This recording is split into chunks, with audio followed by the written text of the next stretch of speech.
Bienvenue dans votre nouveau Trading Analyse. Nous sommes le lundi 29 janvier et nous allons voir ensemble ce qu'il s'est passé la semaine dernière et qu'est-ce qu'il va se passer cette semaine. C'est parti.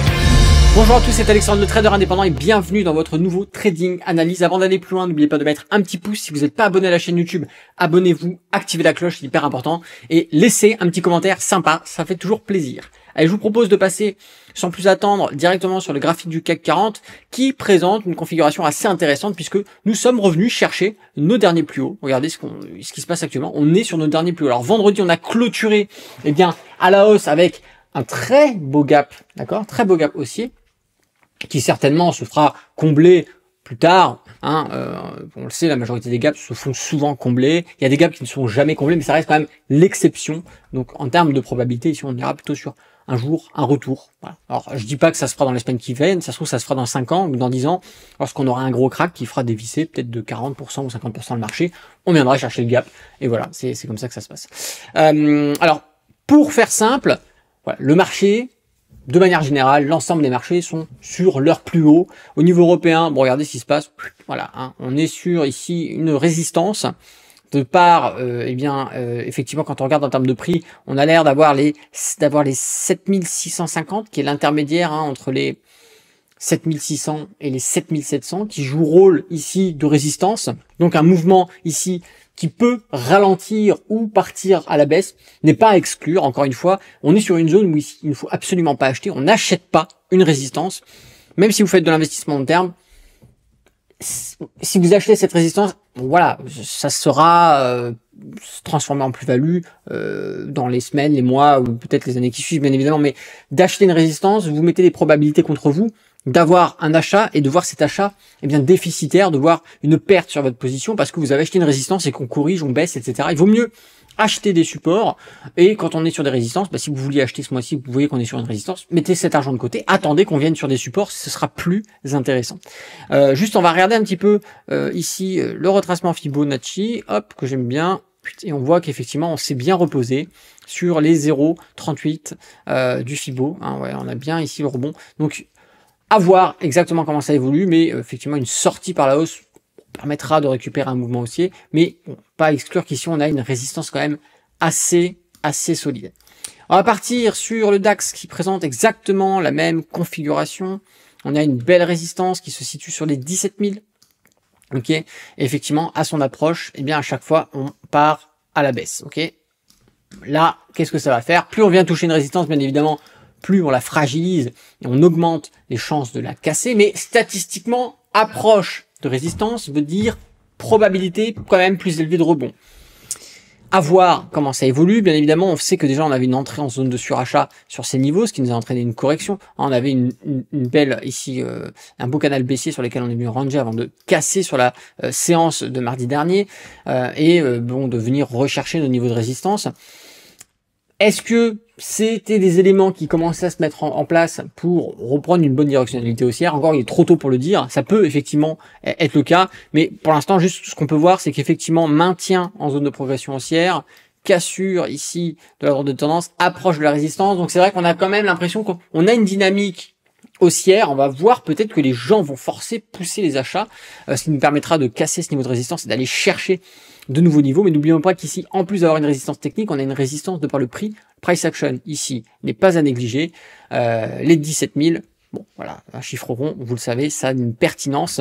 Donc, comme pour le CAC 40, les achats étaient à faire sur les supports.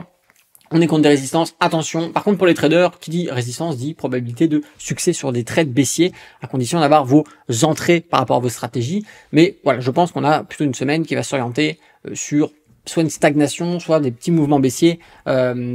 Encore une fois, on peut être surpris, il suffit qu'il y ait un événement, un catalyseur, une bonne nouvelle qui tombe, qui donne un élan supplémentaire pour venir casser cette résistance et faire perdurer le mouvement haussier sur les marchés. On va partir sur le marché américain cette fois-ci, encore une fois, ça grimpe, c'est les États-Unis, encore une fois, le flouze est présent, le flouze coule à flot, attention tout de même. Voilà, cette belle divergence qui se dessine. attention à ce qu'elle ne claque pas. Voilà, c'est ça le truc. Encore une fois, bon bah ici on est lancé et on va avoir ici les 38 500 qui est un intermédiaire entre les 38 000 et les 39 000. Ah oui, qui peut jouer rôle ici de résistance. Voilà, si on continue à grimper, pourquoi pas. Ça peut effectivement être bon bah un niveau à ne pas négliger. On n'y est pas encore, donc bon, je pense que vu cette dynamique que l'on a actuellement, on peut en intraday chercher des achats aussi bien que des ventes. Ici, je pense que c'est vraiment de l'adaptation au jour le jour.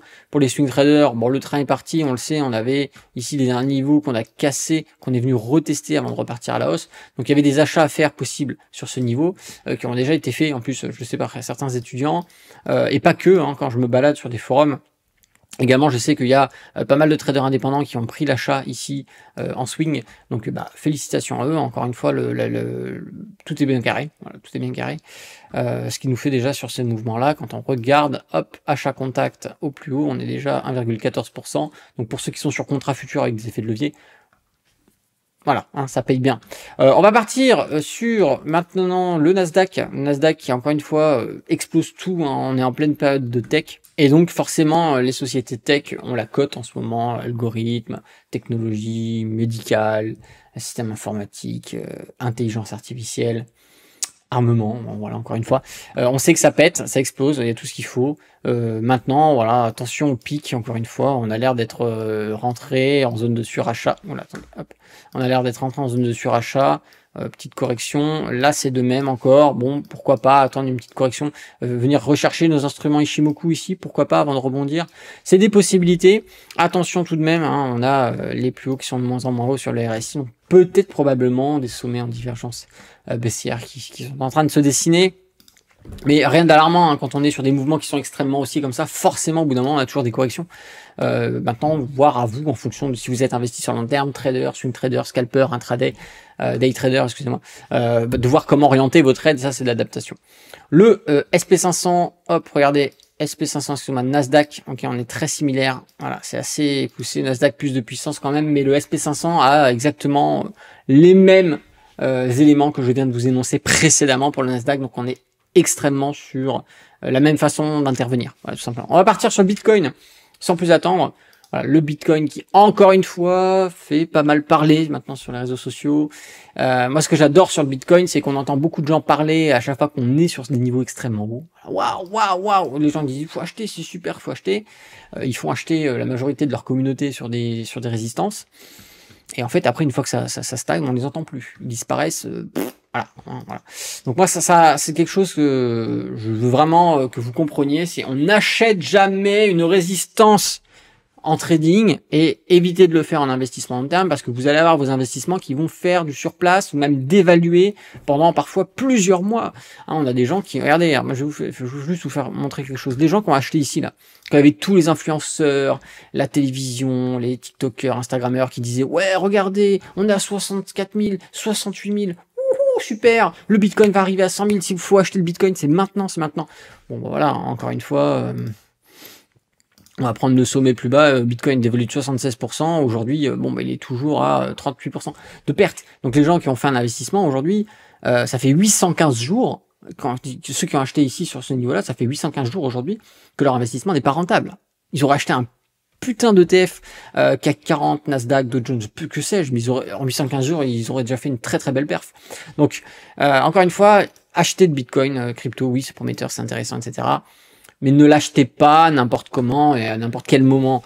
Le timing est important. Si vous chiez le timing, vous chiez votre rentabilité, ça c'est indéniable. Voilà. Donc, encore une fois, moi je préfère parfois ne pas investir. Et au moment où je place mon oseille, c'est sur des supports intéressants, car je sais que dans les jours qui suivent, mon investissement est rentable. Il est en plus-value. Et plus je vais le voir, plus ça grimpe. Et c'est comme ça qu'il faut vraiment réagir. Si vous êtes trop impatient et que vous voulez absolument acheter sur les plus hauts, bah, il ne faut pas s'étonner que vous perdez de l'argent. Et souvent, ces gens-là, je suis sûr que là, beaucoup de gens qui ont acheté sur les plus hauts là qu'on a vu précédemment, 815 jours, c'est si aujourd'hui ils sont à moins 30%, si aujourd'hui ils ont toujours pas revendu, c'est ce que je veux dire, leur position, s'ils ont toujours pas reconverti leur Bitcoin en euros. Mais je pense que beaucoup de gens ont été tellement dépités de voir que ça descendait, oh, moins 50%, moins 60%, moins 70%, ils ont dit oh non, j'ai trop peur, je vends parce que je veux pas que ça arrive à zéro. Donc il y a beaucoup de gens qui sont sortis avec des grosses pertes. Et c'est dingue. Et ces gens-là, certainement, qui sont rentrés là. Vous voyez ce que je veux dire? Quand les gens leur disaient, oui, le Bitcoin repète, super, c'est génial, faut acheter maintenant. Et bon, super, cette fois-ci, c'est bon, j'achète. Et là, certainement qu'ils là, ils sont dégoûtés, encore une fois. Vous voyez ce que je veux dire? Donc, il faut vraiment faire attention. N'achetez jamais les résistances. Vous allez vous faire avoir. Et ça, que vous fassiez de la bourse traditionnelle, que vous fassiez de la crypto, que vous fassiez peu importe le produit que vous utilisez pour investir, attention aux cotations de prix, attention aux zones de résistance, attention aux zones de support. Déjà, vous faites ça, vous faites 50% du taf. Voilà, donc le Bitcoin actuellement range tout simplement, voilà, on est à l'intérieur et ce ne serait pas étonnant. Encore une fois, je vous dis attention ici au plat SSB, hein, Ishimoku, si on passe ce niveau, on va venir beaucoup travailler les 40 et si on casse les 40, par contre là, il y a moyen d'aller chercher, rappelez-vous, on pouvait parler en termes d'objectifs Fibonacci, hein, de revenir pourquoi pas sur les 30 000. Donc attention encore une fois, mais c'est bien que ça dévisse parce que ça permet justement aux investisseurs patients, aux investisseurs intelligents de venir acheter les supports et de venir se régaler. C'est là qu'on prend la plus-value, c'est là qu'on se fait plaisir, que ça soit le Bitcoin, l'Ethereum ou d'autres cryptos ou tokens un peu plus exotiques. Mais voilà, il faut vraiment avoir une façon stratégique et méthodique et surtout logique d'investir. Alors si cette vidéo vous a plu, je vous invite à mettre un petit pouce. Si vous n'êtes pas abonné à la chaîne YouTube, eh bien abonnez-vous, activez la cloche, c'est hyper important. Et puis si vous avez aimé cette vidéo, n'hésitez pas à me le faire savoir, à en envoyer un petit commentaire ou tout simplement en rajoutant peut-être une analyse supplémentaire que j'ai peut-être oublié de parler dans cette vidéo. N'hésitez pas à me donner votre point de vue. C'était Alexandre, le trader indépendant. Moi je vous dis à bientôt dans une prochaine vidéo. D'ici là, tradez bien sur les marchés financiers. Ciao!